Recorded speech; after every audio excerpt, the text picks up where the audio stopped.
skeptical for the sake of being skeptical, but at least acknowledging, on the one hand, like I mentioned, there's limitations to what we can know, and it's not about for certainty, but for better, like what's going to really help us understand our surroundings and how we best interact with each other and optimize for fitness, like group fitness, individual fitness. No, it's my sister's favorite drink. Yeah, there's that issue as well. And I guess like there's an appreciation aspect.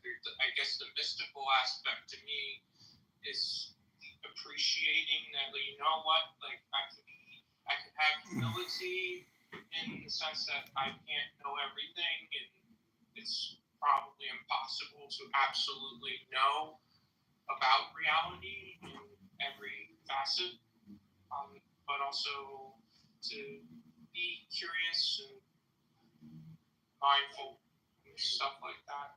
That's beautiful. That's beautiful. I would love for the atheists to come on stage. Romeo and Sean. The devil shall be.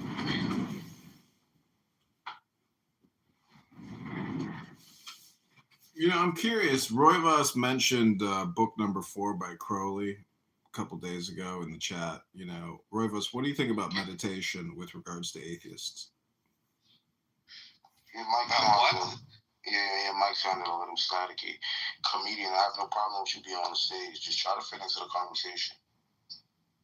I'm just a jigsaw puzzle piece. Asking the question again. Yeah. How's my mic? Can you hear me? Yeah, you're good enough. The question is, Roivas mentioned Crowley's book number 4 a couple days ago in the chat. He said it's a good starting place. So how do you view meditation in terms of atheism? I think meditation has nothing to do with atheism. I think it's a good practice for humans in general. Okay, but there's this whole Platonic aspect, above and below and above, meaning that, your third eye or your pineal gland, if you're doing yoga and breathing. You completely lost me. I really have no idea what you're talking about. I'm just talking about mindfulness meditation and all this like woo-woo bullshit that you're talking about.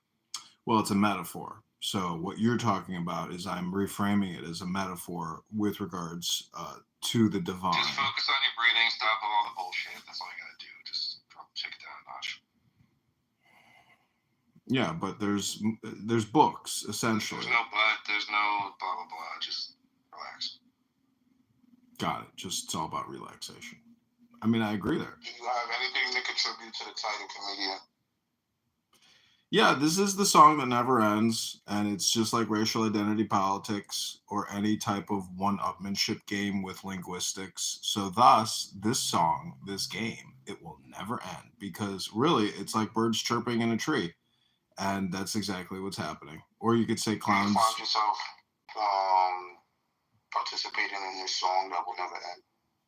Yes, absolutely. I'm a comedian. This is what comedians do. It's called the universal joke, or the universal song, or dance. Perfect. Thank you.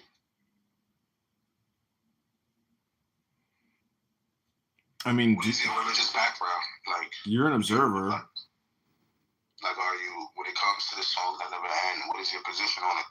Which side are you on, brother? I'm on the side of information, and then discerning which information I find to be the most, in many ways, just hygienic. If it's more transparent and cuts to the chase, the better, which is thus, the rules that you impose sort of right now in your room. And, but I don't find myself on either side of the fence. I just find myself kind of on the fence pole. That's a fair point. So is believing on the side of information truly neutral, or does it still reflect the chosen framework for interpreting reality? No, interpreting. I'm agnostic as far as the information. So I just want as much information as possible, and then I still don't want to prescribe any type of opinion or judgment on the information. I just want the information. And it's up to other people to drive themselves crazy over the information. I'm agnostic with regards to the information.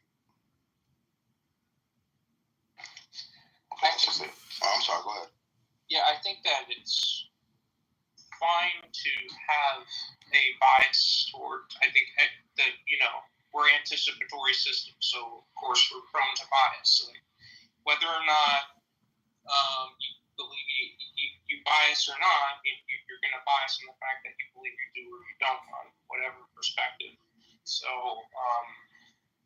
and aside from that, I think that it's, if you have a framing for whether God exists or doesn't, and it makes sense to you, and other reasonable minded people that people believe it makes sense in their or maybe they disagree with it, but they don't necessarily have a problem with your argument. I think that's also fine. But I think that God can both exist and not exist because two individual agents have independent perspectives for their argument, right? So their apologetics is a strong man for, okay, God either exists or doesn't exist. So even though it sounds silly to say God exists and doesn't exist at the same time, well, this is because we can just have this agent-based framing where we say, okay, well, one actor has an independent belief from the other actor and they oppose each other. And I guess that's fine as well. I don't quite see a problem with that, but yeah. That's a great point. I understand your perspective. Comedian, I would just have one follow-up question if you don't mind sharing. So when you say, like, if you're just seeking information, like what kind of evidence will actually move you toward belief or disbelief, or is it the pursuit itself, the destination?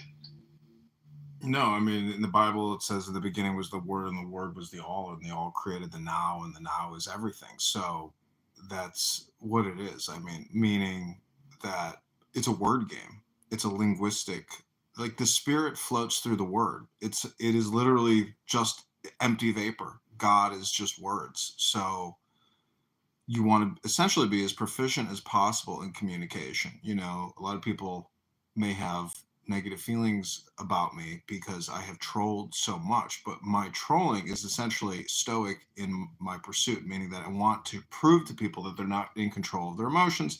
My word game is in control of their emotional response, and that's the game. That's hypnosis. But that's also why your message isn't very effective. No, I know. Most people don't really choose to bother with you. I mean, you might, I don't know if you're capable of really sorting that out. No, I mean, it's also a game of self-improvement. So if I improve myself, I improve the world. You might, I think you're delusional in the sense that you think that's sort of evidence of how brilliant you are in some sense. And I don't see it that way. I mean, it's your opinion. You're sort of like weird, it's your opinion versus my opinion. Talking to confuse people into thinking you have something to offer that you really don't. I just call it comedy. I mean, I literally am a self-actualization comedian. You're not funny. I know, it's your opinion, though. That's the whole point. Is everybody's got their opinion. It's just everybody's a critic. Like you're doing right just now. Kind of like right now. It's like a show where people just stumbling and talk over each other, just insult each other. Can't let go of the past. Because that's kind of what meditation is. It's kind of just like you stop talking and you just listen. You just mute up. Just mute up, yeah. But do you see how really useless your form of communication is? Do you see how all communication is hypnosis? It doesn't get any funnier the millionth time you repeat it. I know. But the point is, it's just reflective of what you're doing. I mean, it's just hypnosis, and it's pointless. It's totally pointless. No money, no nothing. I mean, you're the schmuck. Is all communication projection?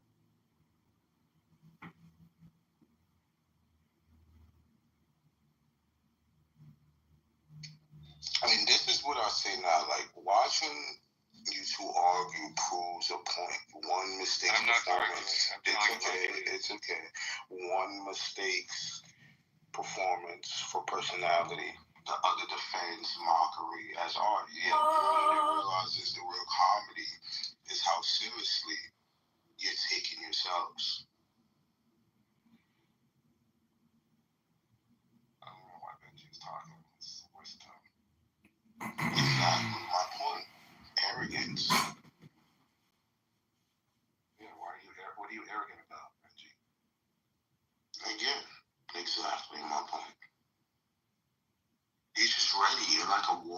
just ready to go ahead. I'm not done speaking. I'm not done speaking. I'm not done speaking. Self-control. Surrounded by Like I said before, it just like it shows how this man is just like a war soldier, ready to defend his position of why he considered to be right and everybody else is wrong and ready to go back and forth with it. I'm not done speaking. I'm not done speaking.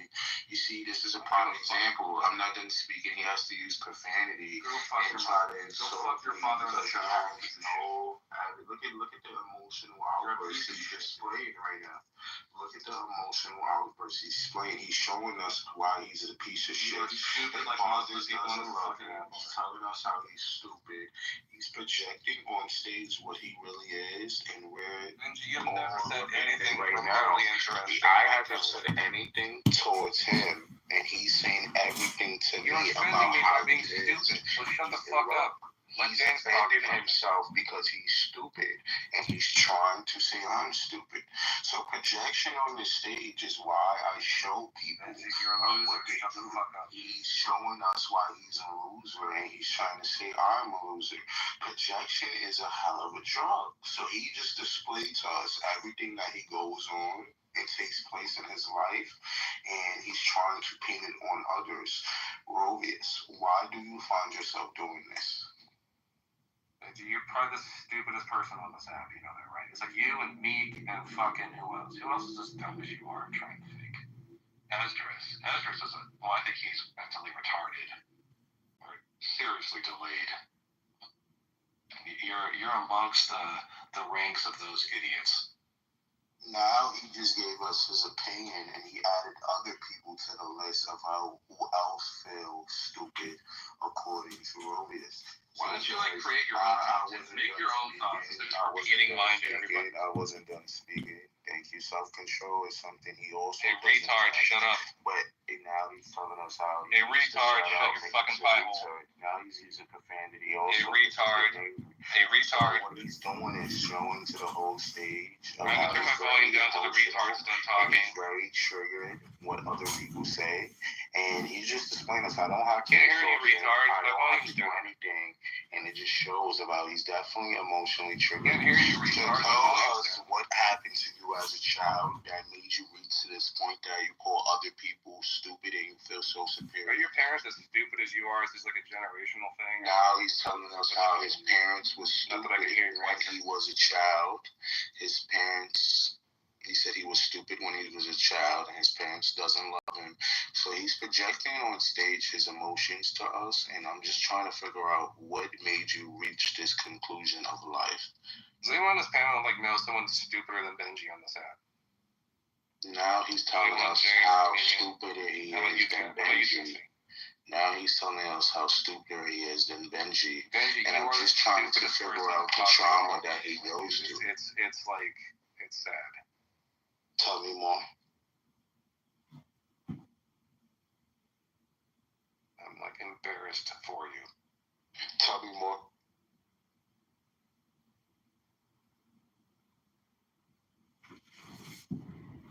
Do you have anything intelligent or edifying to say to the room, or do you want to just keep projecting your emotions to us? Because you're more than welcome to. My volume's down because the retard is still talking. Okay. Do you have anything edifying or intelligent to say? You're more than welcome to. Hey, Nargis, how's it going? Okay, I think Dad, I was out. She might come back. She probably swiped out. Oh, she's back. Sorry about Doing well, JCC. How are you? I got you. Good. I see Victoria is saying so much sadness and loneliness being displayed. Hopefully she won't be, she will be honest, even though Rovius is probably her friend, and show that he's very rude and disrespectful and threw a lot of insults out there. And I've just been wondering and trying to understand why he's been projecting on stage and calling everybody stupid and names and stuff like this. Maybe you can help him out. But comedian, You wanted to say something. Yeah, I mean, the one thing about this app is you're going to meet all kinds of people, but if you're calling people stupid and getting angry at people, that's a you problem, especially if you're in a room that you didn't create. So it's really like a lack of personal responsibility and projection. And it's not just, Dr. Roivas, it's technically everybody, because when you respond to a projection, you yourself project. So it is just a word game. And there's a Zen expression in this document called the Shin Shin Ming, which is faith mind, that says the more you think, the more you speak, the further from the truth you're going to get. You are the truth. So all this theist atheist debate is stupid because you're the truth. And thus, stop thinking and your problems. Words are the problem and the solution. Yeah, I learned in my like you're not really it's nothing really to project when you're just mirroring. When people say like if he's calling me like doing insults or stuff like that, it's just he's coming from a lonely place of sadness and anger. So when you just want to grasp and get why he's acting like this, it's not really me saying anything. It's just me trying to get him some understanding because I'm not reacting or doing anything to him. I just want to really know why he's coming from this level or this stance like Sharnito. And I think when I can tell when somebody has me blocked, and I can see Victoria, we was like good people. She come in my rooms and give me a round of applause for getting people in here. She can debunk and stuff like this. I don't know. She probably blocked me after Sharnito blocked me. I just want to understand. I thought we was all friends and all one. Was it Jigsaw? Because we can get some help on that too. He probably can talk to you. Does it bother you that you got blocked? If you did get blocked?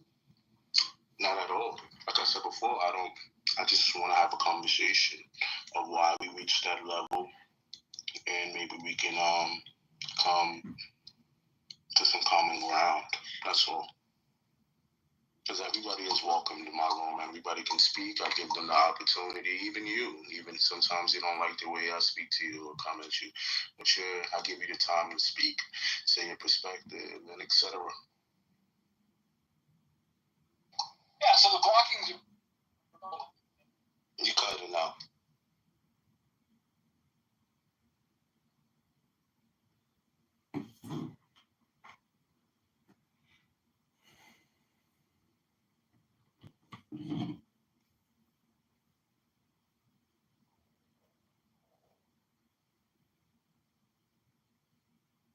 Hey Benji.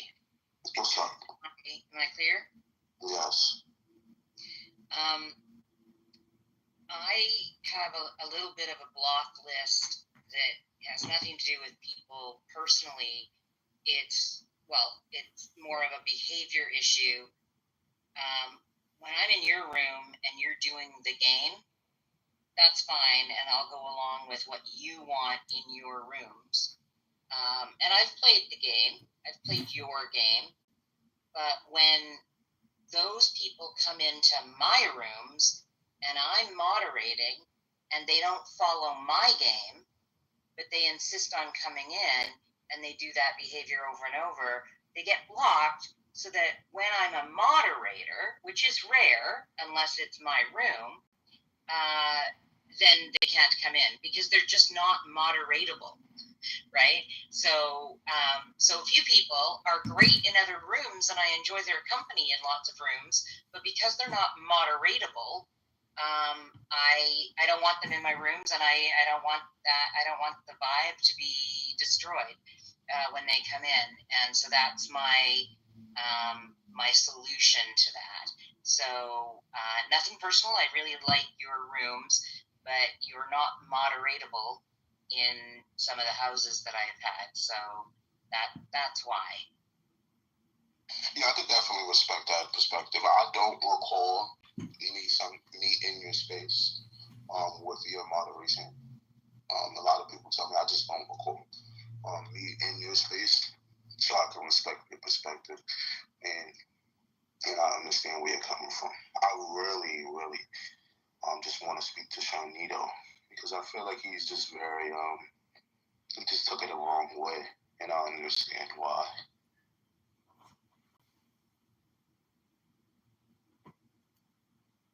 We all have these things called memories, and we have been conditioning each other.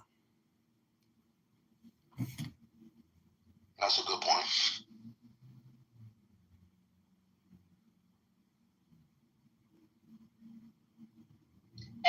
And I just want to point out, because I'm going to go now, because I'm not generally in a room or on stage with comedian or any of his other variations. Hello, guys. Victoria, I would love you to stay. Hello, I was speaking. So I just wanted to say, Benji, I came up and made an exception to my rule because you had called me out, and I wanted to explain that, yeah, I do come in your rooms, and perhaps your behavior in the rooms previous were before you started opening up lots of rooms or something. So, we may be able to try this again sometime, but I'm going to head out, and I'll talk to you on another day. All communication is hypnosis. Bye, Victoria. I didn't know, that she doesn't want to share space with me. I mean, he, actually. Because all communication is projection. Why would you do that, comedian? I Oh didn't. my God. Dr. New, she insulted me. She said she protects her She's a spaces woman, from me. bro. Just let it slide, bro. It's not a woman, bro. It's a man that talks like a woman. It's a trans. It's a guy who dresses up and parades around as a woman. Yes, it is. That's a woman. That's not a man. I mean, that's a man. That's not a woman. I have JCC. I wanted to talk to you about also. Hold on, no. I don't want to kick you right now. Just relax. But I see I stepped in a room with your friend Barbie and Enigma, and they wanted me, based on the conversation they having right now, I wanted to get your take on it. They had a problem with and wanted me to apologize and say sorry because I called Barbie a stir, and that he exactly according to what he is, and they took that as transphobic and disrespectful and belligerent. So would you say me telling the truth of exactly what they are is a problem, or should I just be calling people what they want to identify as? That's not for me to interject upon. Okay, that's a great answer. How does anybody else feel? About people asking you for an apology? Yeah, Barbie and Enigma forcing me to, just like the conversation you just had of saying Victoria is a trans woman, etc. And then I seen Barbie and I just called him what he is and said, hello, sir, how's your day going? And they took it transphobic and rude and told me I have to give a statement of apology for calling them exactly what there is and not what they want to be identified. Just like you said at this moment with New. So do you think that is a problem, or is it okay for me to be calling somebody exactly what they are, like you just did? Yeah, I don't find anything wrong with that, to accurately describe somebody. If they're going to play that game, they better have a thick skin. But wait a second, Benji. Are you saying comedian identified Victoria as what? He said that is not a she. You didn't hear him. He said that is not a she because Lou just said he's making claims that Victoria is male when Victoria is not. Yeah, he's making claims Victoria is a trans woman. He said for what it is, right? What he is. That's not true either. So you're supporting him by saying, yeah, you are identifying Victoria as what they are. I'm just making. I don't know if that statement is true or not, but I'm basing it off my comment. You are agreeing with him by saying he's choosing the right thing because it's true. And I don't know if this thing. No, I'm saying it. Don't tell him he's correct then. You can't tell me what not to say or what to say. Everything you say, as you say, is correct, even though I have a different assumption or might have a different perspective. I don't know if I'm just going with the statement of if a trans person that I know of that is trans and was a male and turned it and when I identify as a female, there's nothing wrong with calling telling that person exactly what they is. Now, if you're telling me that Victoria is a biological woman and it's not a trans, then okay, I apologize. For all that I know, she is a biological female. She is never identified as other than that. She's never came out and said she is trans this, trans that. She is all woman, and that's what she agrees upon. And that's what she did. I actually second that. I even see, like, she put her pictures for some time. I think she's an old lady. Like, I don't think. Well, comedian is saying that you was wrong based on your assumption. Yeah, but coming back to I'm just going back to what I said. JCC is Barbie a trans woman? Yes or no? Yeah, Barbie is trans. Barbie likes to be identified as a she, her, she, right? So when people say that to me, I respect that. I'm not going to get in your squabble between you and them. That's why I said that is not for me to comment upon. You don't have to get into a squabble. Somebody, generally speaking, you don't have to put a name on it. Is it okay for calling somebody exactly what they are and not what they want to identify as? Like that person said, yeah, you're a nigger. Okay, they fucking source it. They said you're a nigger. Slavery. Let's just base upon you're on a voice app, right? And you hear somebody for the first time. And you say, what up, dude? And they go, no, please call me, I'm a she, her, she, right? They're letting you know they want to be identified as this. Now, if you agree, great, that's nice of you, right? You don't have to uphold that. However, it would be respectful. You can call them by their name and not use pronouns if you choose to do so. But don't intentionally mislabel them with pronouns that you want to label based on what you want to do because that's what they biologically are. That's all. So if you slip up here and there, that's totally understandable, right? Now, it shouldn't, if it's an accidental slip up, I don't think the knee-jerk reaction is that, oh, you fucking homophobe, blah, blah, blah. It can go both sides, man. People can overreact, right? There are many people on this app who are trans that don't get that offended when occasionally they call them by the biological pronoun, right? So, yeah. Like comedian. Yeah. Listen, I'm perfectly calm and I was polite to Victoria, but I don't think that's a woman. And she called me out and said she doesn't spend, she doesn't. JCC, please let me finish speaking. Let me finish speaking. Let me finish speaking. She's being disrespectful because she's not here, and that's not cool. Grow some balls. I'm not being disrespectful. You little bitch, boy, cow, idiot, you little coward. Yeah. I like how dude chimed in there. He got his yeah in there. Insulting the ladies. That's all you got. No, I don't spend my life doing this, but we, like she said, we come into contact in these rooms, and this is the price we pay for being on this app, is we communicate with people in shared spaces, and I'm fine with that. But I still call a star, and she's a star.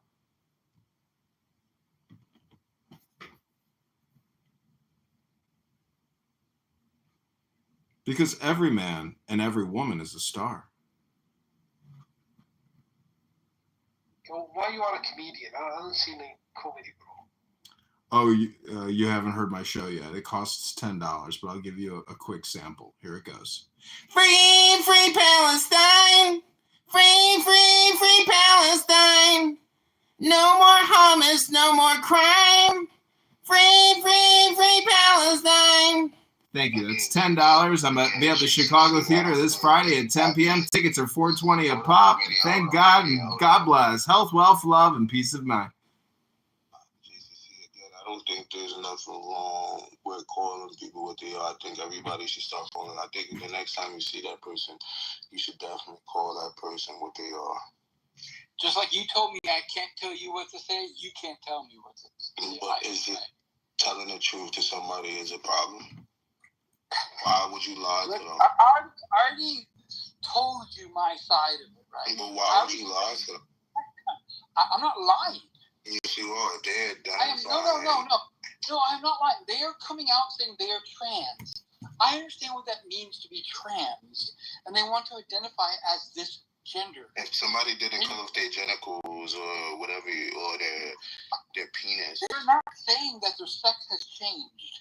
they're gender identifying as. Yeah, does that sound logical? Gender and sex are Like if I say Gender and transracial, if I say I'm transracial, What the fuck is and that? I'm about to tell you, and people out here saying they're transracial, that means they're a black man but want to be identified as a white man, because you can look this up too. They're black men but want to be identified as a white man. So would you take that logical? What do you mean? So someone says, call me a white man? Yeah, they're transracial. I'm serious. You could look this up. It's trans. Wait, cool. People So are you saying that's their pronoun instead of he, them, he, him? They're I am white man. That's their pronoun. Yeah, they're saying that they're identified. They was born a black man, but they're saying, hey, I'm transracial. Even though I was born black, I identify as a white man. So is that the pronoun? Is that what the pronoun is? Okay. Okay, but I'm asking you a very simple, direct question. Is that their pronoun, white man? But why are you asking me a question with a question? Because you haven't answered it yet. But I asked you a question first, and you're answering me with a question. You didn't ask me a question. Yes, I did. I said, is that a logical stance for them to take, even though they was born a black man and everybody can see they're black and their mother and family are black and they identify as a white man? Is that logical to call them that, even though we can absolutely see based on observation they are black? Well, I don't walk, so logically, no, it doesn't line up for me. However, I don't walk around and say, hey, black man, how are you today? Hey, white man, how are you? I don't identify people with the pronoun white or black or tan or red or burnt or red.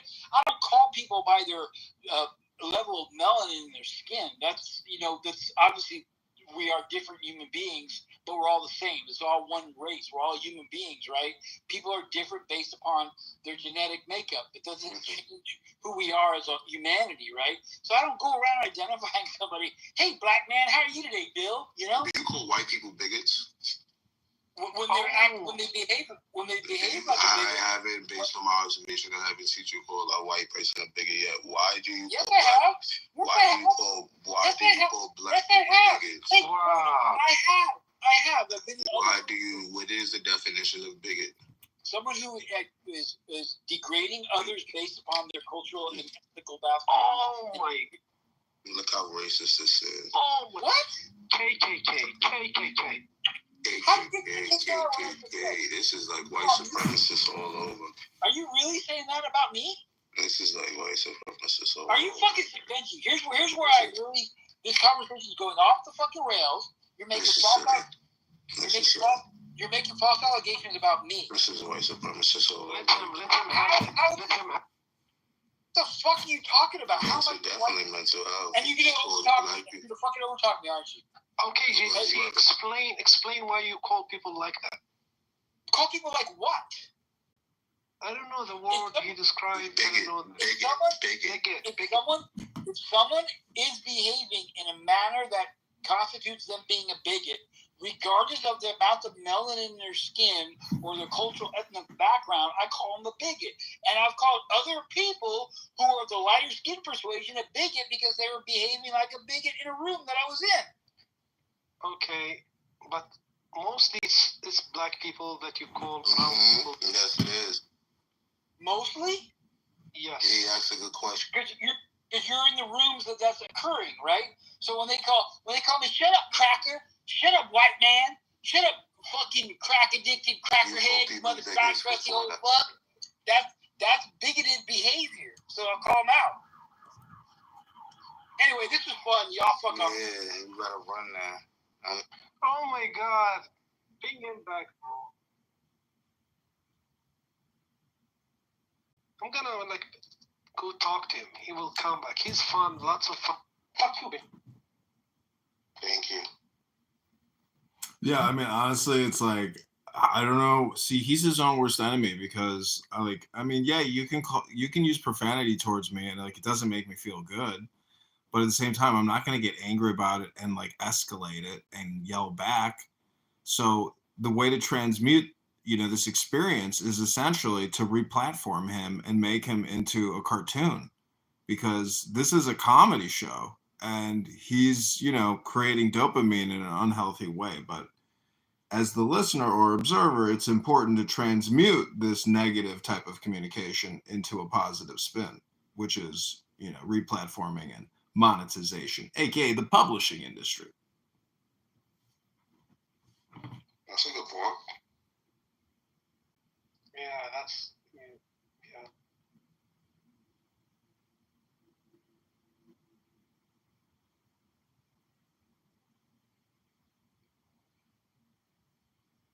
Yeah, I'm gonna start a new room, y'all. So if y'all wanna exit to there, y'all more than welcome to.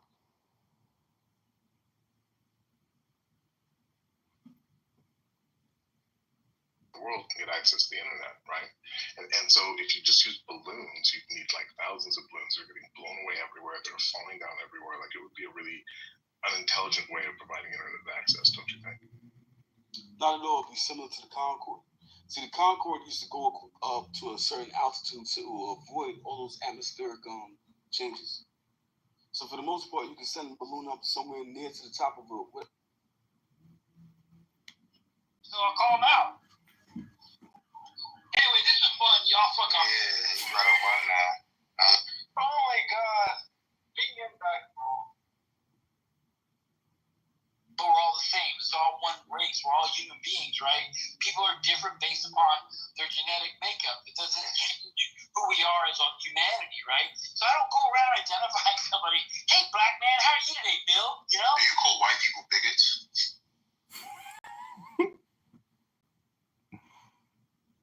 Which gravity impacts. Newton was thrown out by Einstein, and Einstein's been thrown out by 2 Nobel Prize winners. So right now, Einstein is wrong and Newton is wrong. And were either of those Nobel Prize Perfect winners dinner for schmucks. Quantum theorists. So I guess your concept of gravity right now is based on something that's 100% theory. Yeah, of course. Like most science is, Midas. You have to understand that, man. And that's better than Trust religion. your imagination. I came in the room and you're talking about Jar Jar Binks. I don't remember that part. That's an awesome conversation. Dave, do you remember that? Remember what? I'm sorry. What? He was out here trying to navigate some black holes, some dwarf black holes and supernova. Brother, I mean, you were doing what to black holes, Jeremy? What's up, Day, man? You good? Hello. I thought it was something about Jar Jar Binks, but Midas, do you think what's better, man? If you don't know something, is it better to say God did it, or is it better to say I don't know, man? But let's work on that. No, but I mean, like right now, you just imagining, right? Willy Wonka time, it's Harry Potter time, Lord of the Rings time. Y'all just making up stuff as you go along. It's kind of ridiculous for grown men to be doing this, unless you're writing a book on stupidness. But I guess we were God talking bless you. about Jesus Christ is Lord and Savior. Read the Bible. Learn something for real. For once. I'm all up in the Bible. I know that thing back and forth. He's projecting on stage his emotions to us, and I'm just trying to figure out what made you reach this conclusion of life. He lost. Is that all you wanted to do? So, guys. Hello. that was weird, but that's probably weird. Bro, I was reading articles about the all the flying aliens, like how they operate, and like how the plane flies in the stratosphere because air is spinning, so it has life resistance. So the plane just kind of like coasting through. Also, the jet stream is fucking crazy. It's fucking insane. And you don't fall and don't ever reach past the first layer. Like water and all that, it don't ever go past the first layer. One of the fucking coolest things, man, is I love what the traveling is when you go to Europe or shit, when you go above the clouds, the atmosphere, looking at the clouds from above, looking down, is one of the coolest fucking things. Because you're just in like, it's dark, it's cloudy, it's raining, and obviously it's like, oh, fucking beautiful day. In fact, because all the fucking clouds are below you. That's crazy, right? Yeah. Cannon, what's up, brother? It's not good when you're blind, though.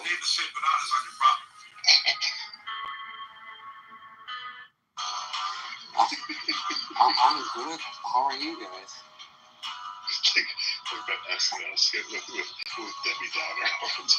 They're like, man, we're having the best time at Disneyland. Like, yeah, except for the cancer kids.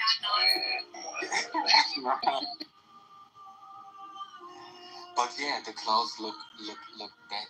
It's like I saw a video of somebody who skydived through a cloud. It's like you cannot touch them. It's like, just air.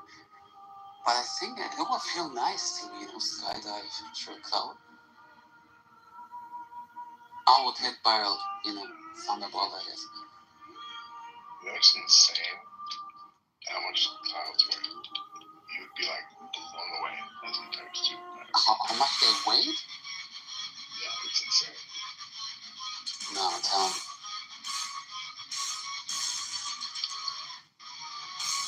You can't handle the truth. No, I'm kidding.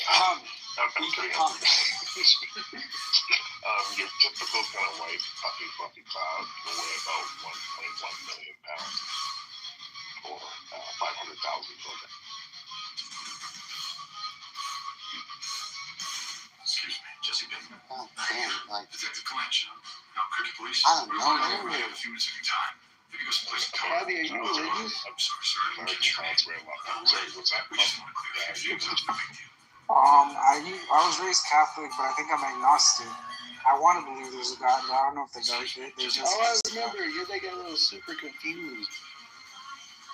Oh, maybe. Confused about what? I don't know. God. I don't know. It's always been interesting to me, just the reality that we exist and that I'm conscious, and I don't know where the hell I came from. That's always been really interesting to me. No, we have to came from somewhere though. Like, if you go to the very, very, very beginning. Yeah, lizards. But even if we were created in like a simulation, it's still crazy to me how like each one of us is conscious and we can perceive things and feel things, and we're in like the first person. That just is really interesting. They can't.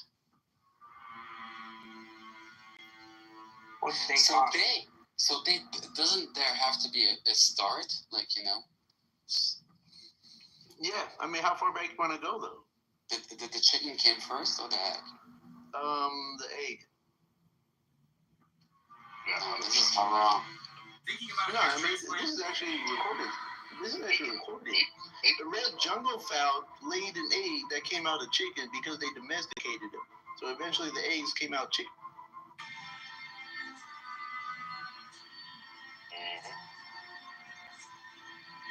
How is this so wrong?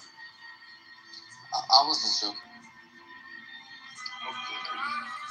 So you know, you're not joking. If you were joking, you would not be Muslim. Oh, I'm sorry. I don't. How dare ever?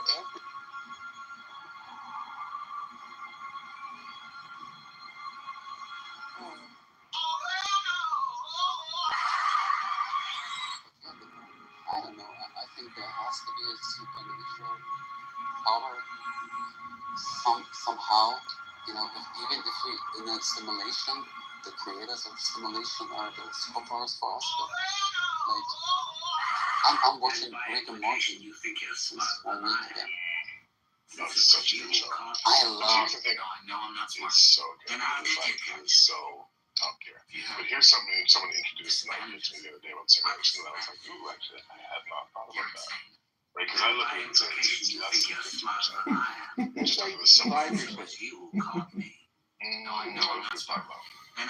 Like, who believe in it, or? No, the possibility.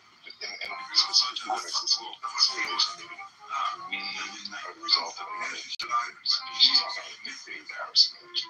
Right? But isn't a simulation kind of a technical program? Like, exactly. So this is why I think it's less than 50%, but not what they say. So if you think about it, right, the blood flow, the original humans on Earth created a simulation that mimicked them.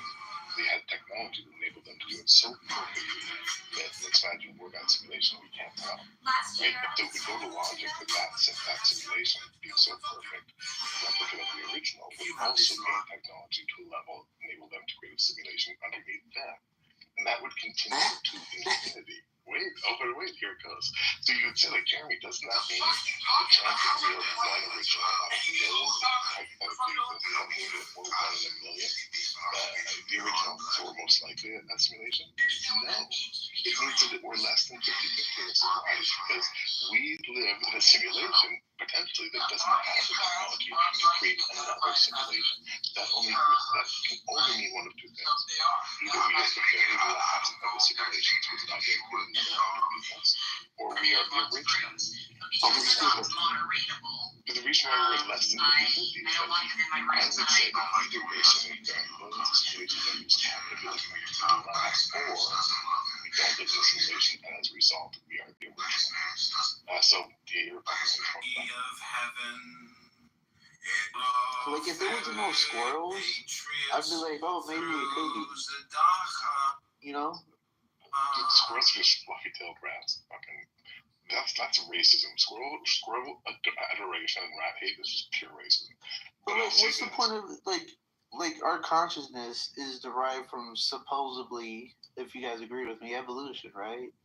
And if there's a simulation theory, you know, evolution would just seem kind of stupid.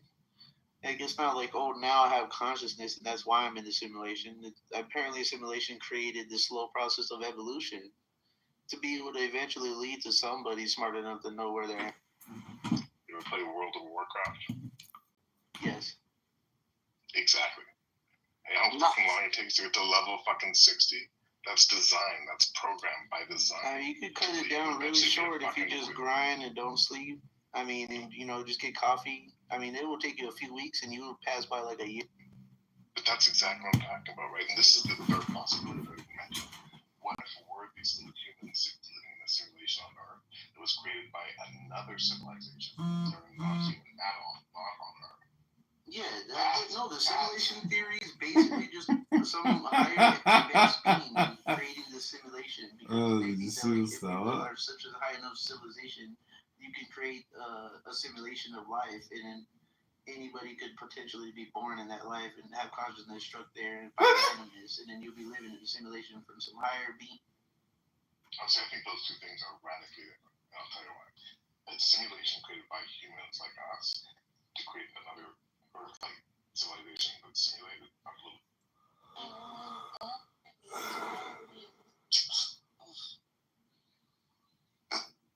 Well, we can.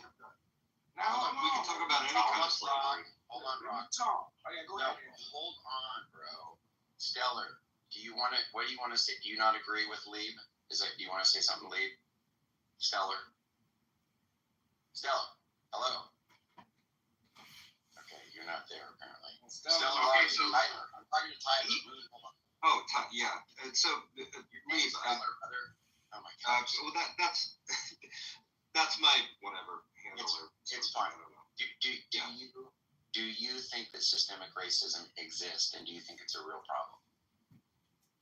I think it exists. I think it is a problem, but I think it's a problem that is overinflated in terms of importance. I think it's something that a lot of people blame and lean on, but in reality, it's something that is not as prevalent and as detrimental as a lot of people claim it is. But Lieb, I just wanted to say, do you not think that something like slavery, so like the slavery of, it doesn't even have to be black people, right? So I mean, in America it was black people, and in other European systems it was other people. I don't know, the Jewish people supposedly building the pyramids, Slavic people. I mean, if it's a race of people who are systemically oppressed and enslaved because of their race, do you not believe that is systemic racism? Okay, so they can I answer?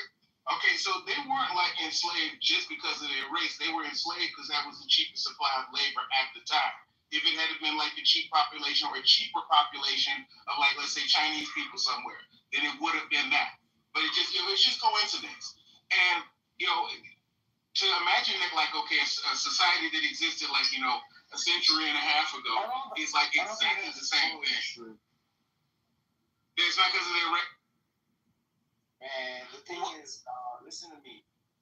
Look, if Ukraine don't get along with Russia, it's deeper than what you guys are talking about, man. You know, the thing is, it's word. So there We're talking about that right now. That doesn't really have to do with slavery or systemic racism. It's not real. It's not real. It's not real. Rock, I don't know that you're tracking, bro. I think you might be on another planet. You're talking like you're saying a bunch of weird stuff, dude. So please just hang tight. You'll be able to talk, but just please hang tight. You can go ahead and say what you want to do, Tyler. Yeah. So, Lee, how about this? How about World War II, right? So that the Nazis systematically enslaved Jewish people based on racial ideology. Do you believe that that was systemic racism? I would have to say so. Okay, so you do believe that systemic racism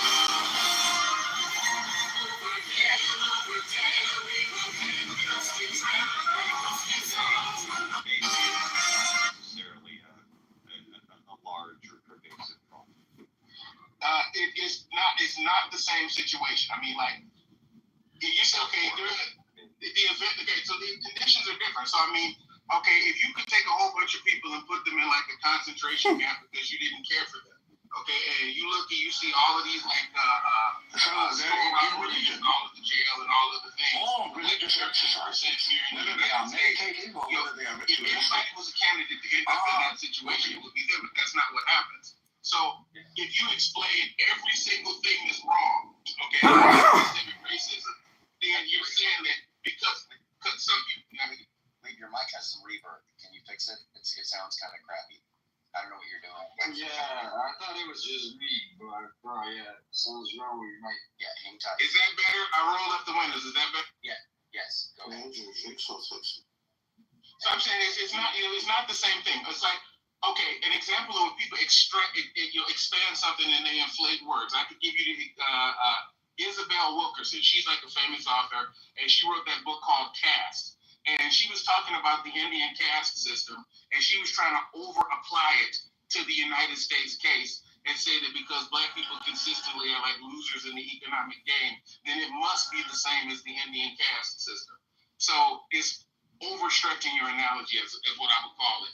Now, if some people are in a concentration camp, I would say that's probably systemic racism.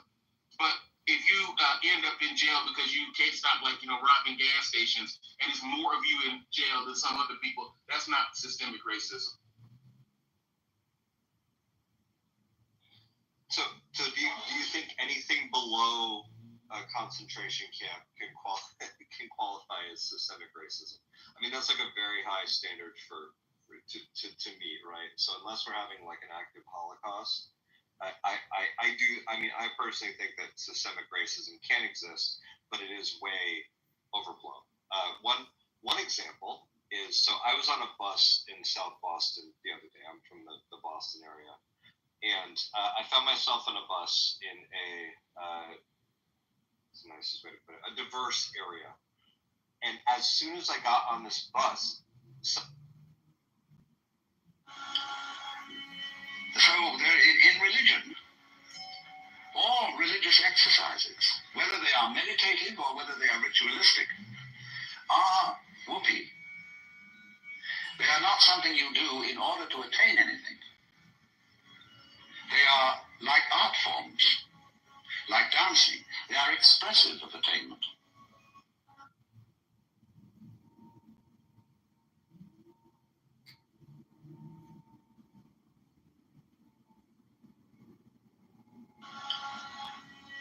So in religion, all religious exercise.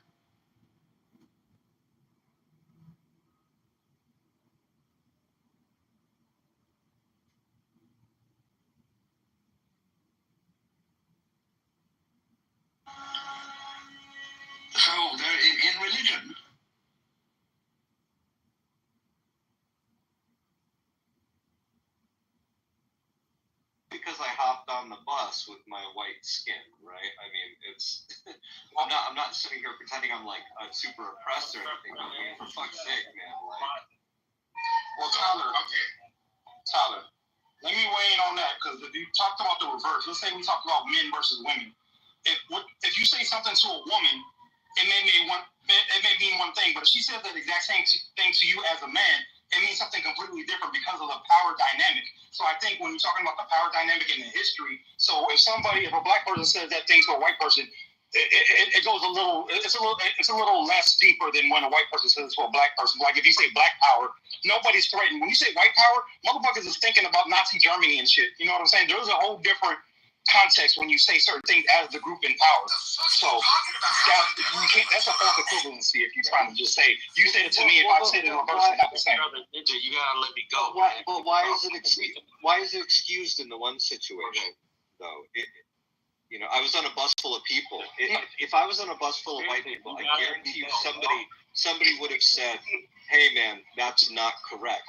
I was on a bus full of people who were non-white, and not a single person said anything, mentioned anything, like did anything. I mean, in fact, probably some people were nodding their heads like fucking white boy, It seems to me that this is not the way to solve racism. This is not the way to even the score. I agree. I think it's wrong. I'm not defending it.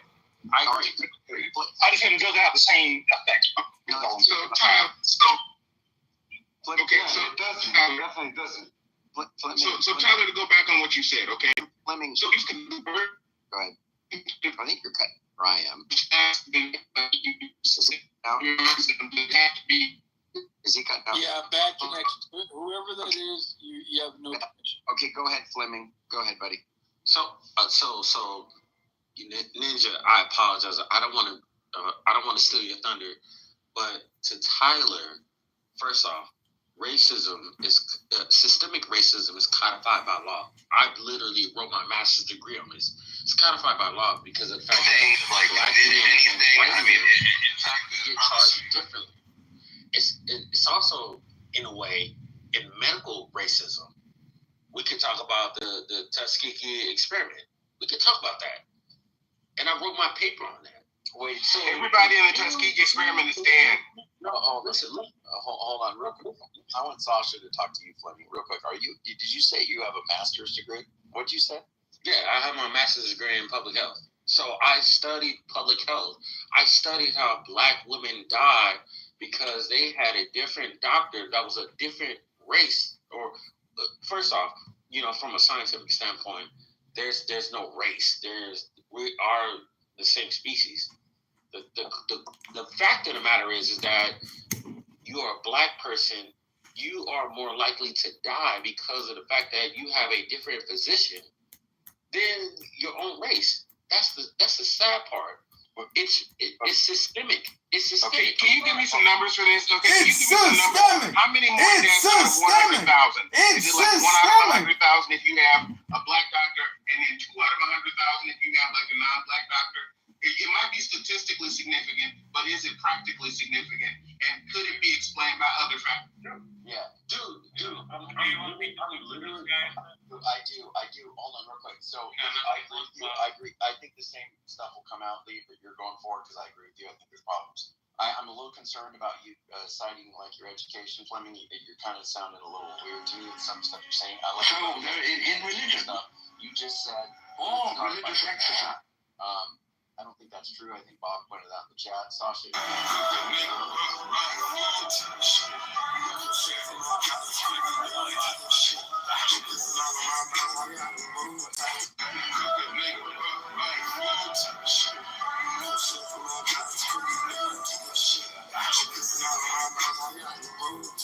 Law and in health, so far as claimed. Is there actually any law which says like black people don't have access to this and white people? Three things you probably didn't know about. So diversion is accountability. The case was submitted to us by the police. We did not decline it. We looked at the case. This video is for the survivor. So people don't just like overtalk her. Everyone, tell me what you got. For those who don't know me, I have a PhD in the Zionist brain. So I've been studying this topic for about 2 decades now. I've been interacting with them. I've even lived in the wild amongst them for almost a decade. So it was a legal. This is the moment a 16-year-old broke down in court after being denied bond for the murder of another teen. 16-year-old Sean Simpson is being charged under a new law that allows 16 and 17-year-olds to be charged as adults. He is accused of fatally shooting 16-year-old Zaquavius Dawkins, who was running errands for his mother, when he was shot 3 times in the back on North Chester Street. Simpson also tried to kill the victim's friend, who was in. The system as it exists historically, it flags people of color. Do you remember what the question is? I'm sorry, I didn't hear you. I'm sorry.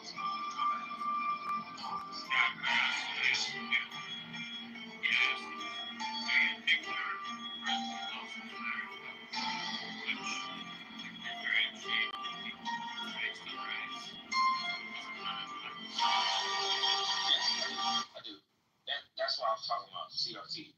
Yes, I do. This is what neighbors hear sometimes as late as 11 p.m. coming from this nondescript warehouse in East Hollywood. According to some neighbors, it's used by rapper Ye, also known as Kanye West. Independent metal walls now, we don't really know what's going on. But many can hear the noise coming from behind the gate, which they say is blaring on loudspeakers. It sounds like there's like raves and concerts here in the weekends, and then in the weekdays there's been noises, there's been groups of men doing like push-ups and exercises over here. You can hear music like blaring from the parking lot. Is it a problem for the neighborhood? It can be. I mean, it's noisy at night. Last month, a flyer with the Ye's name on it was circulated, seeking all-male volunteers for a hooligan choir. In bold letters, it read, quote, "No fat people, and must be comfortable wearing swastikas," and had this location listed. Police were also called out to the area, which is near Kingsley and Beverly, after a Constitutional, because the fact of the matter is, you're stopping people based on race. Yeah, but you're not tracking. That's how she. It really is not. No, it's not. I don't know this. That's how she. I just think there are laws where like these enforcing like it's like I don't know, maybe like the court systems are harsher black people or white people. That's not what I'm talking about. It's like that legal difference. It's not at the level of just a law. Here's what the agents beating you right now are doing differently and why it has nothing to do. noticed you around the town a little bit. Been taking some pictures. Just wanted to engage with you, see why you're taking the pictures. Get me phone out, take pictures on the phone. Sure. I'm not a. Yeah. Suspicious. Have you been taking pictures on your phone? I see my brother saying my story. Well, do you want to show me your What I photos? would say is that Do you want to see your photos? the high five. Tell me that we've been observing you from afar and haven't been watching you. And that said It doesn't have to say Go look around my photos. You want me to picture my penis? whatever. It has to say whatever. Oh, okay. But the thing is that police and it's policing society, it's unfair. This area. It's a disparity. It's unfair.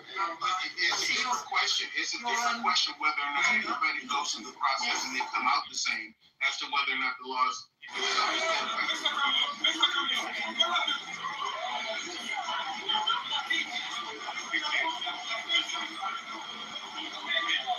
You initially said it is codified. So like Hey, turn your phones. Sorry, excuse me. I think the standard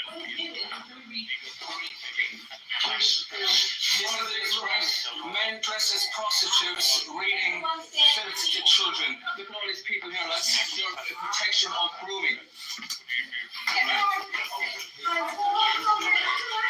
hand off me! Get your hand off me! You're all around me. To a group of people when it was made Board member. in the first place. So it's not serious.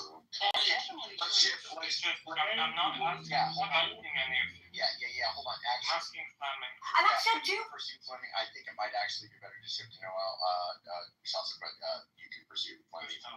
I think D, the woman above you that just spoke, that would probably be a better candidate for engaging.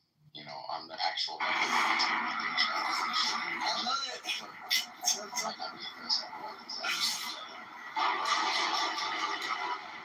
People that want to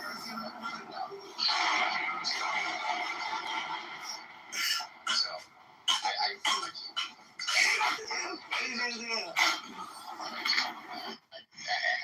I ain't never seen as many times. Girl, you got to think outside the box.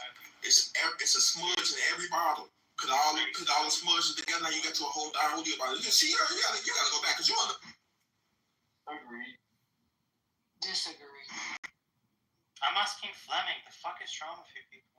You have no type of self-control, I see. Fleming. No, you don't have self-control. I'm asking a specific person a question. Sasha be going off the hook with the way you be talking disrespectfully to people. And you can't control yourself enough, and you control yourself Learn how enough. to not cuss and have an intelligent conversation. Yeah, Sasha is difficult to talk to, guys. So. Emotional man. Yeah, D. You don't know Sasha. Hold on, Sam. Maybe I don't know if it's your first thing. It's like Hold on, Sam. Hold on. Okay, so Fleming agreed. Sasha, do you want to move to? Or can you talk to Noel? Can you guys start over? I don't want to talk to her. She's fucking stupid.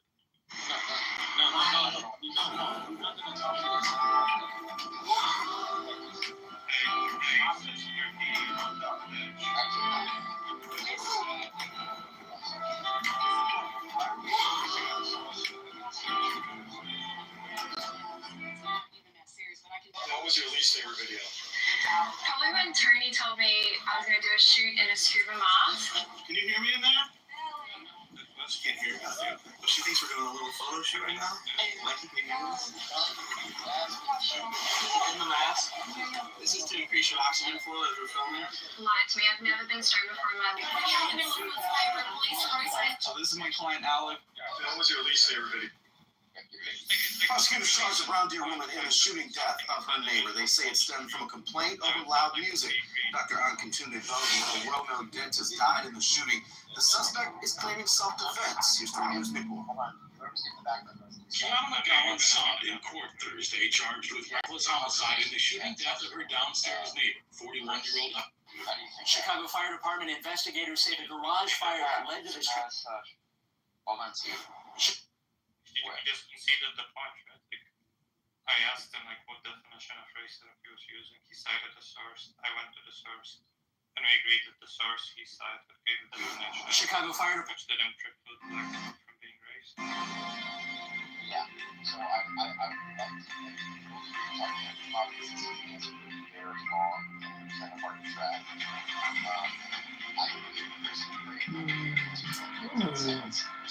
mean, it would be cool to hear what you actually, because I know you take a strong, you're a Christian, but you're very, very, very liberal.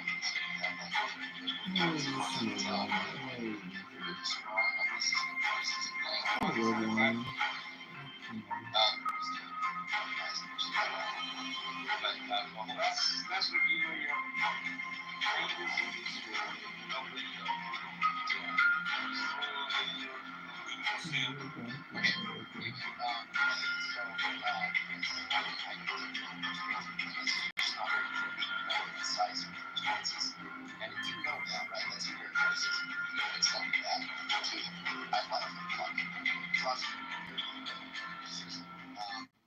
I don't know, it's just difficult. We don't want people losing. No, I understand. I'll try to be. To join friends that night, including one from the Congressional Black Caucus, which he had once chaired. He attributed his apprehensiveness to the gut instincts acquired from a lifetime in politics. If it doesn't go well, he thought, I don't want anyone to see me cry. He sequestered at his Washington condo, mixing Diet Pepsi into a glass of Jack Daniels before he settled in. Maybe that would settle his nerves. Maybe. Done, the grande dame of Belt Beltway Public Relations locked her blue eyes on a video conference from her Washington home. She had helped run Biden's prep sessions that week at Camp David. But instead of flying to the Atlanta debate with him and the rest of the campaign brain trust, she had driven back to the nation's capital. In private White House deliberations, her counsel had evolved. At first, she entertained the idea of sticking a knife in presidential debates altogether. Once it was clear that Biden would not run from a fight, she argued successfully for an early first debate date. A big win might shake up a static race in which Trump held a small but stubborn lead. If things went sideways, as they often did for incumbents in the first debate of their re-election campaigns, it would give Biden more time to recover. Biden and the rest of his inner circle agreed with her reasoning. Now, Dunn homed in on a screen showing campaign pollster David Binder leading a small set of swing state voters in a focus group. This way, she would be able to monitor the voters' reactions to the candidates in real time, measured by dials they used to rate responses. Dunn believed Biden had not practiced enough, but she soothed herself with the hopeful, perhaps revisionist thought that he had a history of overperforming at crucial moments. Maybe he could dig down one more time to find a little Biden magic. Maybe. In a luxury condo on the other side of Manhattan, a few blocks from his favorite cigar lounge, Reverend Al Sharpton held his expectations in check. The once chubby radical activist now had a sleek frame and confirmed status had a falling out with his liberal father, the seeking Pharisee, terrible host of vaccinologist, moron, fraud, and a high school internet infrastructure scammer. And he had become a fixture on MSNBC. Though his own presidential ambitions had fallen well short, he was an astute observer of political talent. Joe can hold his own. 0-hour near, but he's not a knockout punch debater. Perhaps the rules, particularly one silencing the microphone of the candidate who wasn't speaking, would cut to Biden's benefit and frustrate the interjection happening.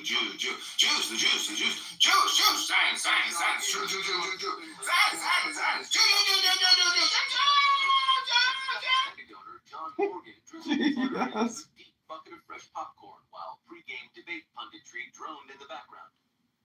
Feeling a thrill of excitement, the nation's most prominent personal injury lawyer treated himself by pouring a full-calorie Coke over ice. Biden's going to mop the floor with Trump, he thought, popping a few kernels into his mouth as CNN co-moderators Jake Tapper and Dana Bash appeared on his screen to introduce the candidates. Then a single camera shot focused on Biden for the first time that night, and the Democratic universe began to unravel. His face is so pallid, Pelosi thought. Biden, his hair wispy and white, walked gingerly toward his left turn, waving at an So people do this. Talk about the juice. 5 o'clock in the evening, let's talk about the juice. 6 o'clock juice. 7 o'clock juice. I want to create the Jew News Network. Arms folded across chests, and heads shook in confusion in the opening minutes. That's what I meant. I forgot. Jew News Network. Looked around the party and noticed Jew News? Did you Senator Amy Klobuchar, a Minnesota Democrat and former presidential candidate, good and bad nationally televised debate performances. Jewish News Network, JNN, interviewing the deepest psychologically deranged people. You're Jewish?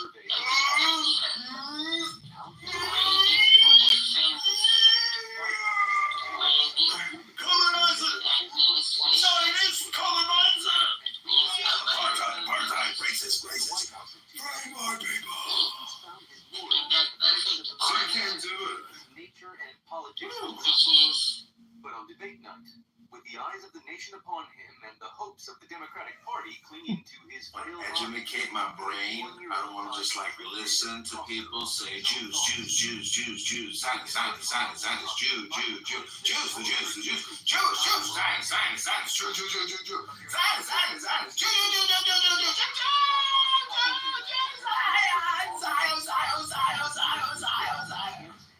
How people do this. Talk about the juice. 5 o'clock in the evening, let's talk about the juice. 6 o'clock juice. 7.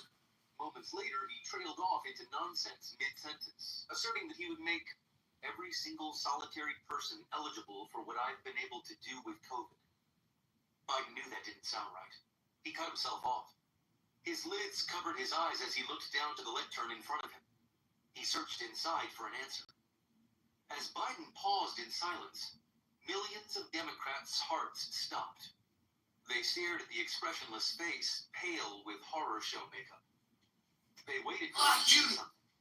Anything but the phrase that next escaped his dry lips.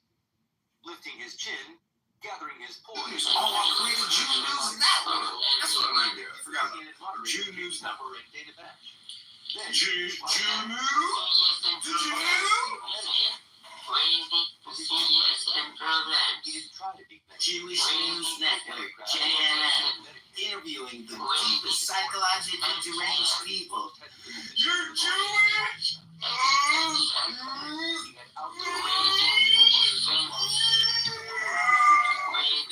Colonizer! Zionist colonizer! Apartheid, racist. So you can't do it. On one level, Biden had a debate night gift. Well, he's right. He did.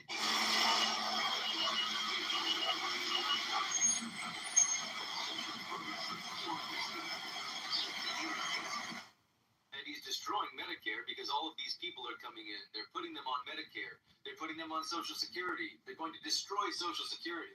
On a much deeper level, Biden altered the course of the 2024 election in a profound way. In that moment, and in a cavalcade of stumbles that night, he showed voters that his Educate my brain. I don't want to just like listen to people say Jews, science, Jew, the Jews, science,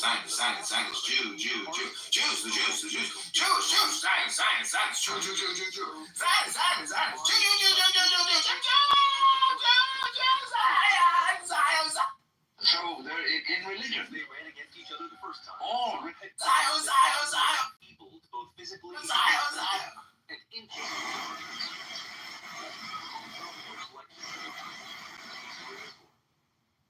Trump couldn't believe it. It took him some time to realize he had been right about Biden.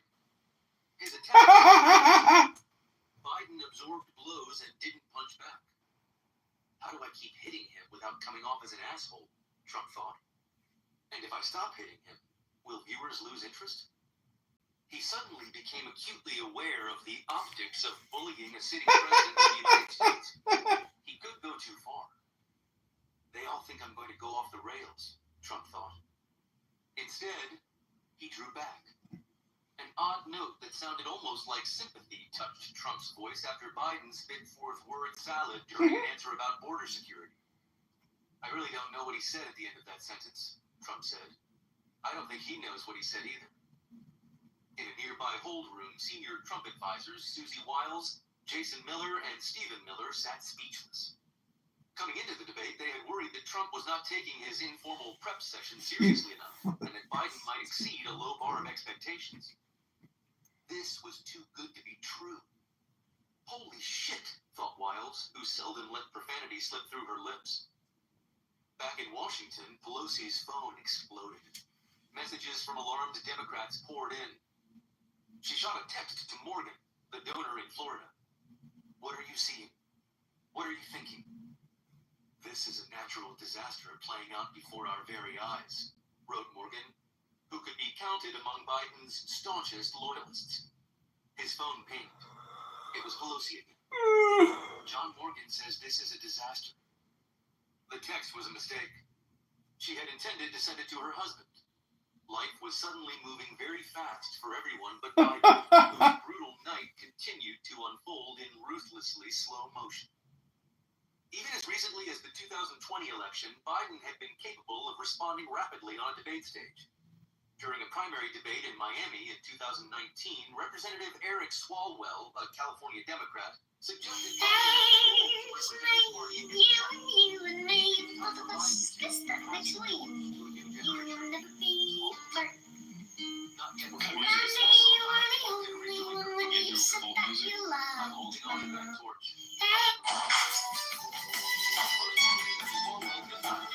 Did you know that if you were born like a couple hundred years 2023 at the annual White House picnic for members of Congress that he first became concerned about Biden's mental acuity.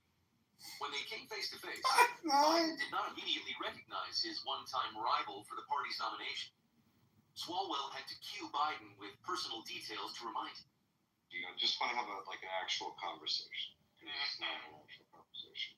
So Chris, what would you say then the goal is of your particular position, right? Is it to create a situation in which there's like a mutual respect between races? Is it correcting historical sort of inequities?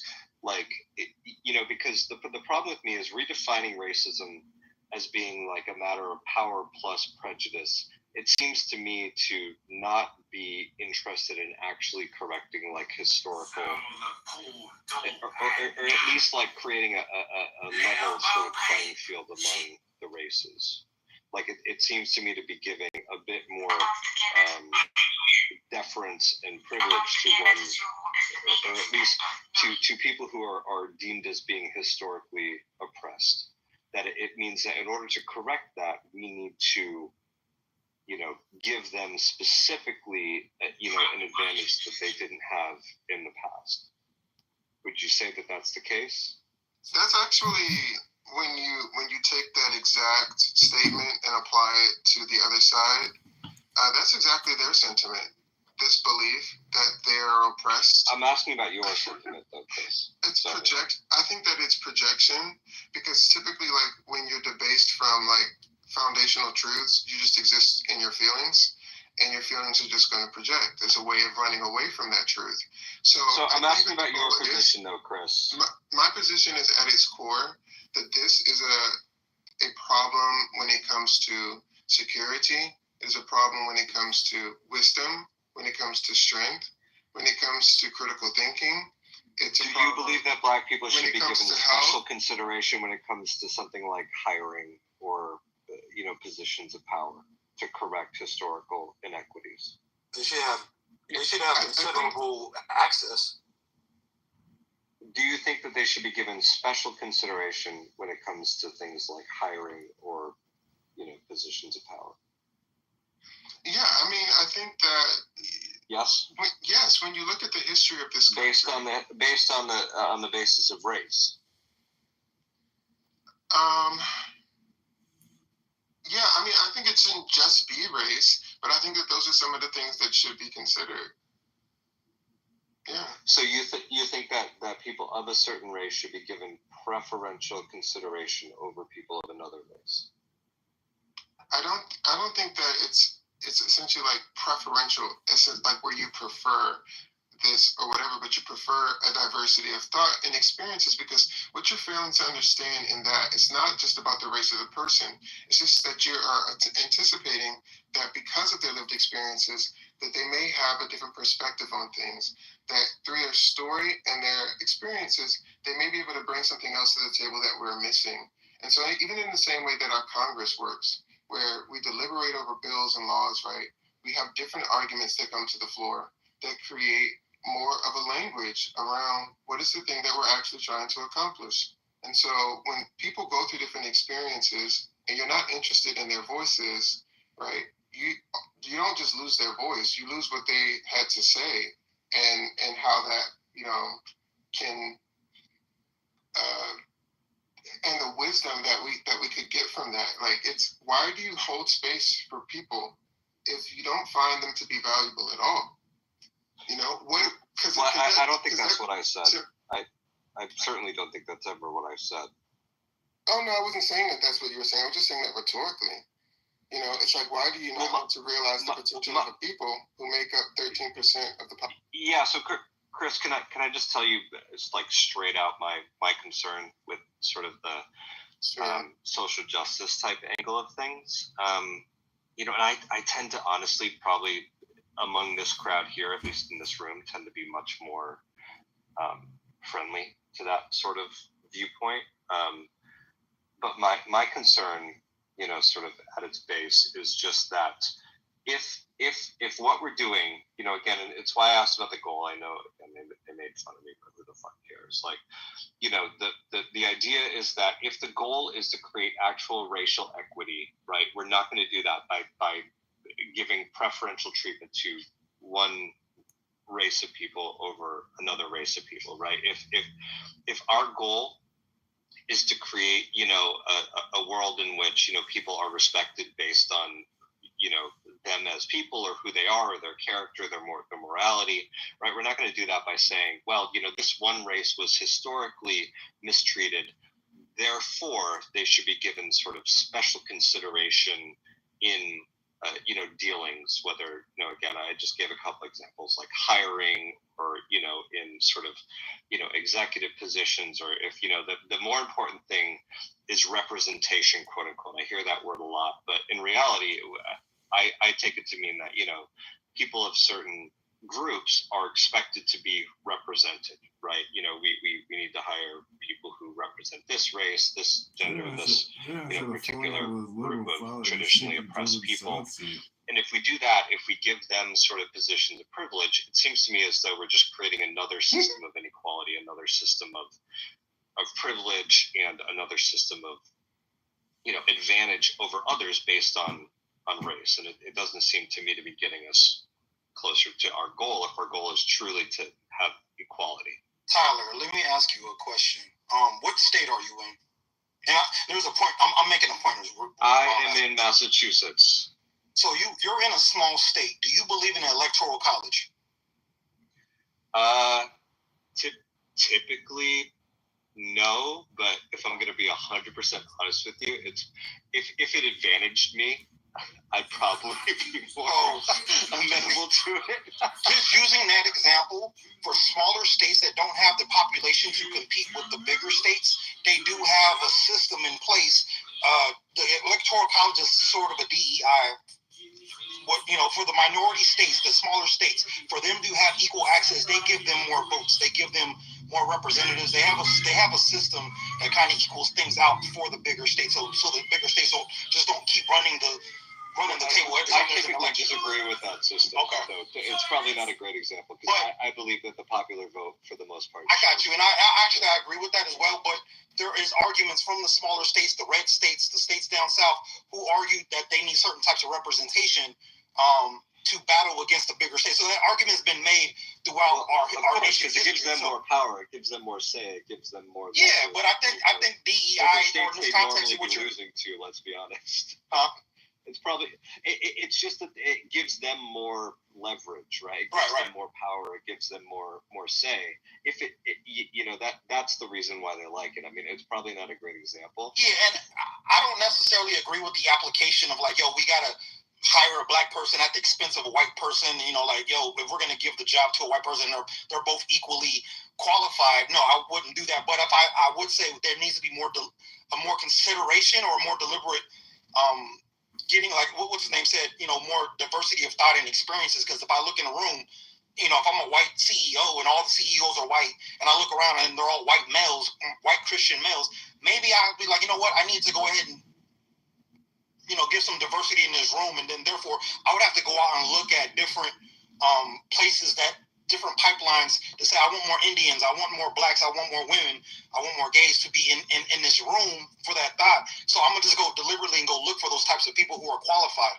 I think that's what DEI is, but I think the application shouldn't be doing it at the expense of a white person. Like, I don't agree with that. Yeah, I had a thought come to mind. Wait, Andrew, I think you lost your helpful mod. Now it's just a good cop left. So that's gonna be a problem, Andrew.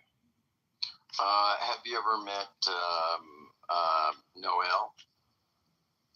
Andrew, fuck you. Do you know who Uncle Steve is? I'm very fair, Andrew. If you need me, it's actually a fair point, Sasha. She's a fair point. She's actually retarded, Andrew. Don't know that. As much as I am retarded, I still wouldn't push you down because I don't really care about your opinion. Just wait,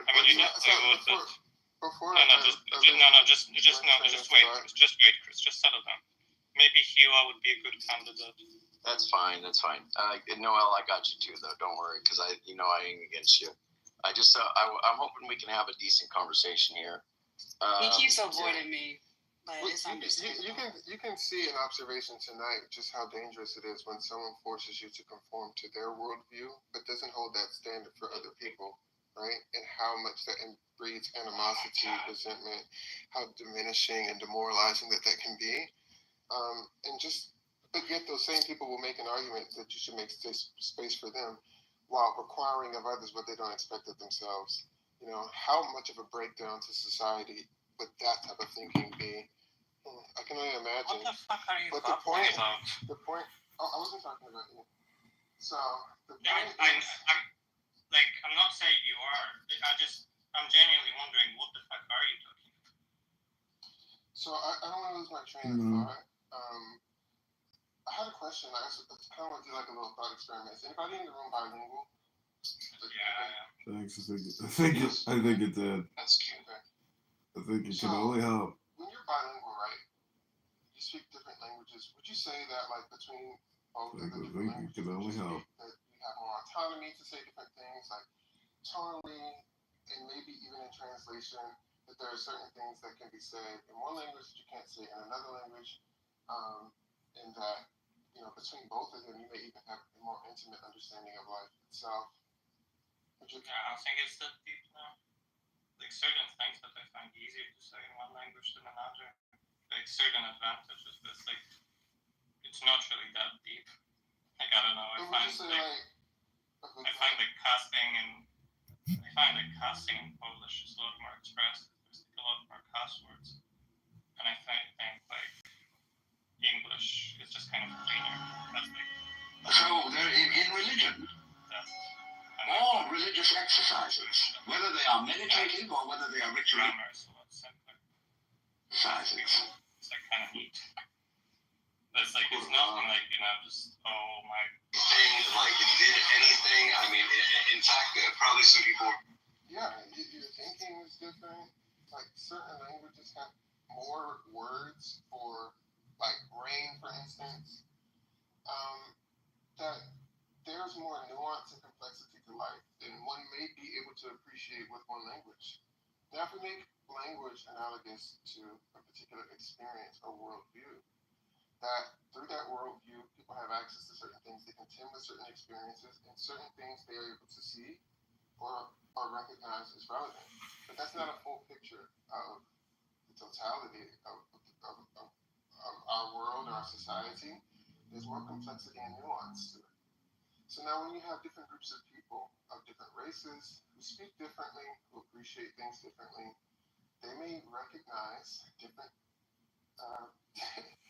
different nuance and complexity that's there.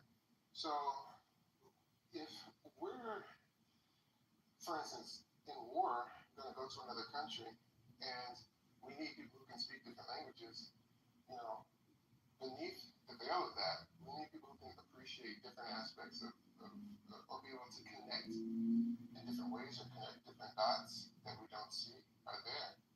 And so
Thanks. I think it can only help.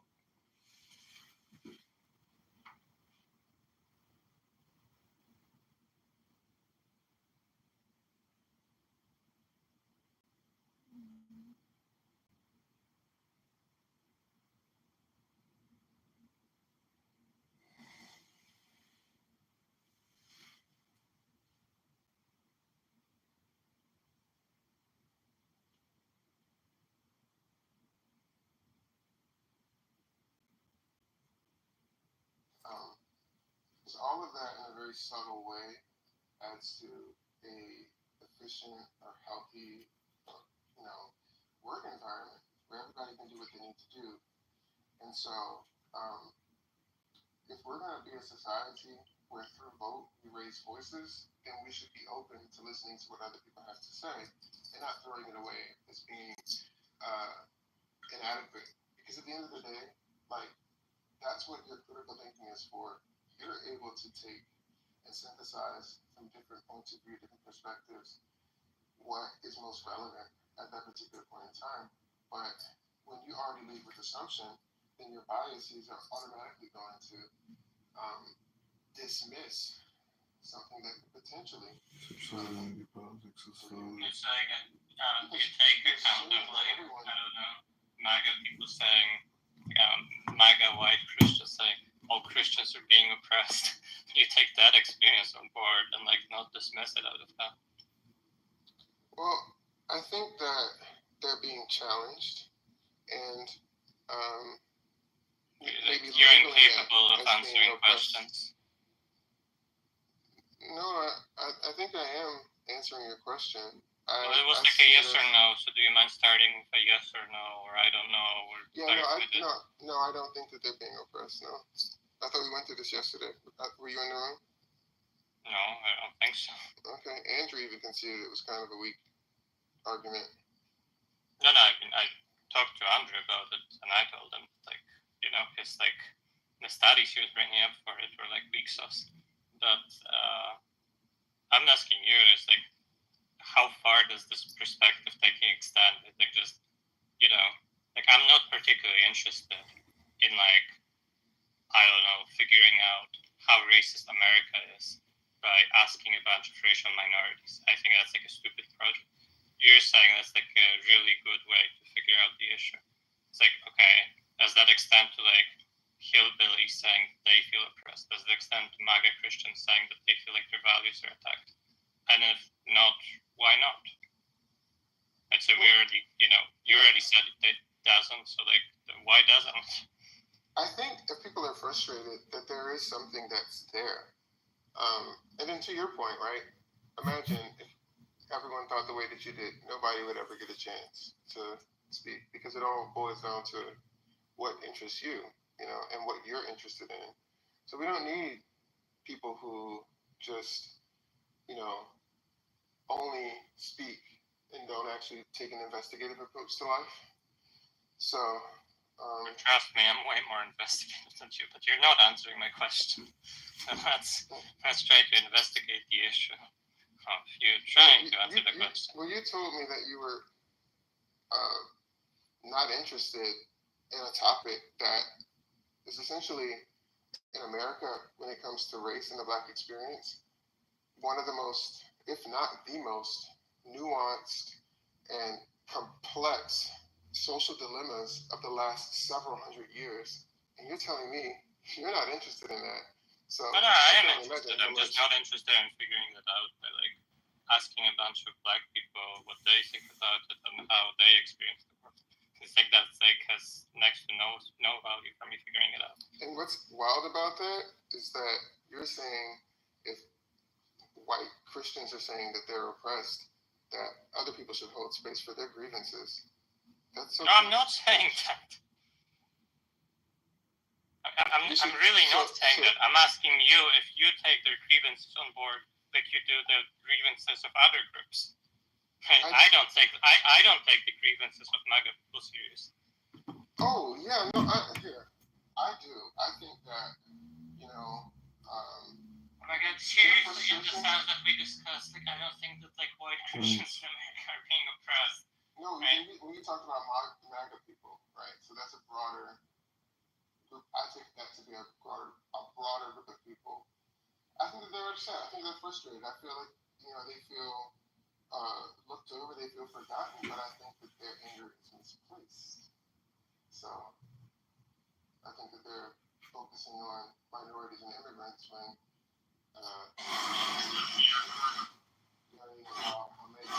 jobs were offshore to other countries. That would help them to be able to hone that frustration to During his falling out with his liberal father, Maybe the white Christian MAGAs feel like they are forgotten because they've already gotten exactly what they wanted. That was their hero. It's 5 o'clock in the evening. Let's talk about the juice. 6 o'clock juice. 7 o'clock Jews. I want to create a Jew News Network. That's what I'm ready to do. Forgot. I'm not worried. Jew News Network. Jew News. Did you know? Reason why MAGAs have forgotten. Excuse me? Give up, please. I can't understand what you're saying. Doesn't have the conversations. Yeah, seriously. I don't even want to have I don't even want to talk to Chris as much. It's just like, this guy's just gonna come in, center himself, not engage with us. Well, if you're talking about me, and I don't know if you are, I'd be happy to engage with you right now. Yeah, go ahead, Steve. All right, I'd love to. Go ahead. I don't want to talk to you. Okay, well then I'll talk to someone else. You can mute Then up. don't talk to him. Yeah, mute and let somebody else talk. Exactly right. I'll talk to somebody else. Let's talk, Steve. Let's talk. Are you saying that people who are MAGA, they feel like they're being forgotten? No, someone else said that, and I responded by saying maybe the reason why MAGA people feel forgotten is because they got what they wanted.